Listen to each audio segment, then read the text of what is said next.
Hi guys, it's Renee. How are you? Welcome back to my channel. I wanted to do a couple of things today, not the least of which is to share with you some of the fragrances that I am looking forward to wearing during the warmer spring months. These are some fragrances. Some of them are new acquisitions. I'll let you know which ones, and others have been in my fragrance wardrobe for some time, and I have been enjoying them, during the winter because I wear my fragrances year round. But I also think that given the warmer climes coming, and that they would actually also be sufficient during that time.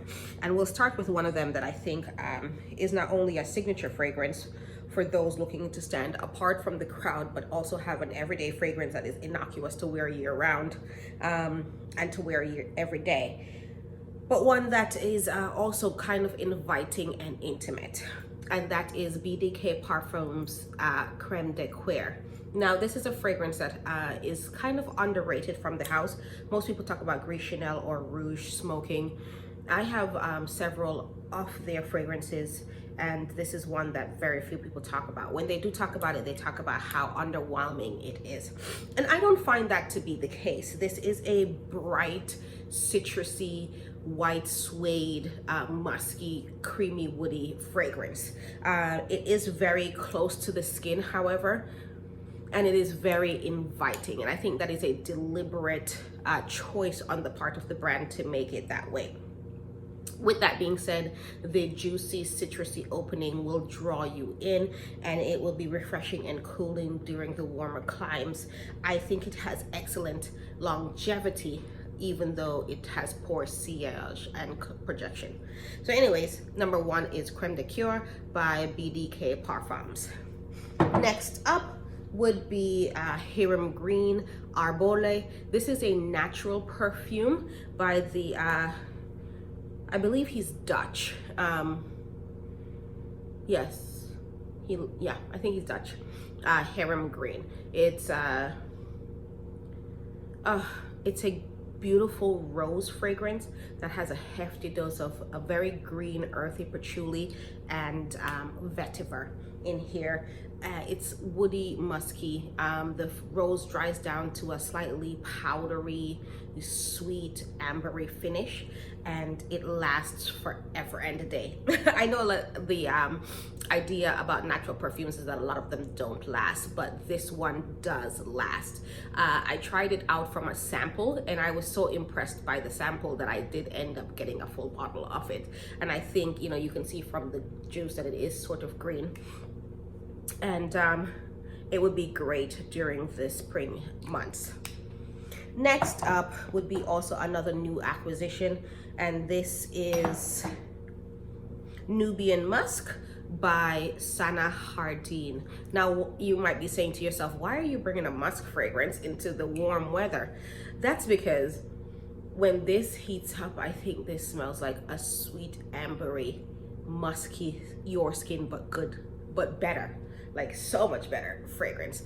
There is a heavy dose of amber in here, but there is also vetiver, patchouli that is kind of earthy and dirty. The musk is also kind of dirty. But I think that as this warms up, oh God, this is so good. As it warms up, it is going to be a banger for this spring. So anyways, I'm gonna test it out and I'll let you know. Next up is going to be this fragrance by Elie Saab. Now, Elie Saab is a Lebanese fashion designer. However, he does have a line of perfumes. I think most notably famous from that house is Girl of Now and its many iterations. And then there is one called Le Parfum, and that also has a bunch of iterations. This has gained a lot of the house, rather, Elie Saab, has gained a lot of popularity within the fragrance community because the perfumer is Francis Kurkdjian, who is famous for his eponymous house, Maison Francis Kurkdjian, of which the most famous for that one is Baccarat Rouge from 540 or Grand Soir. Now, I love Francis Kurkdjian for his oud fragrances, and now I'm learning to appreciate him for his rose. This is Essence number 1 Rose. This has 4 separate types of roses in here, and then 2 different rose absolutes. And to my nose, this is powdery, sweet, jammy, and spicy all together. And then it dries down musky and kind of woody. My only complaint about this is the longevity. It is somewhat poor. Thank God I did not pay full price for this. Otherwise, I'd be mad. But it is a great spring and summer scent. I think if you're going to wear this though, you should probably save it for like a spring or summer night. Anyways, moving on. Next is going to be a perfume from the house of Arabian Oud, and this is Hayati 5. I love Arabian perfumery, and I would love to take a trip to Dubai. Okay, or anywhere in the Middle East and try out some perfumes directly. I'm looking at Kingdom of Bahrain. I want to go to Qatar. I want to go to Abu Dhabi, Dubai. I just want to go. And the way that quarantine has been set up, I just want to go anywhere. Period. End of story. But yes, the Middle East is also pretty high on the list. Segue, moving on. Yes, Hayati number 5. This is a very juicy, sort of green apple-y, citrusy fragrance that has some florals to it, and it's sweet and ambery, sort of musky, but like a clean musk in the dry down, and would be absolutely perfect for summer and spring. I'm already looking forward to summer. Spring in New England or anywhere where it snows is kind of like, you know, the early spring is wet, kind of cold. Late spring is pretty warm, kind of wet also, but it segues pretty quickly into warm weather, into summer. So spring is kind of a nebulous thing here. I call it sprinter. That's the incursion of winter into spring. I'm not a fan, but regardless, moving on. Next and last on this list is Santal Blush by Tom Ford. Look at those fingerprints. Sorry, let's clean that off a little bit. Yeah, may have gotten them all. This is Santal Blush by Tom Ford. This is a beautiful fragrance. I was taken aback when I ended up liking this one more so than some of the others that I tried that day.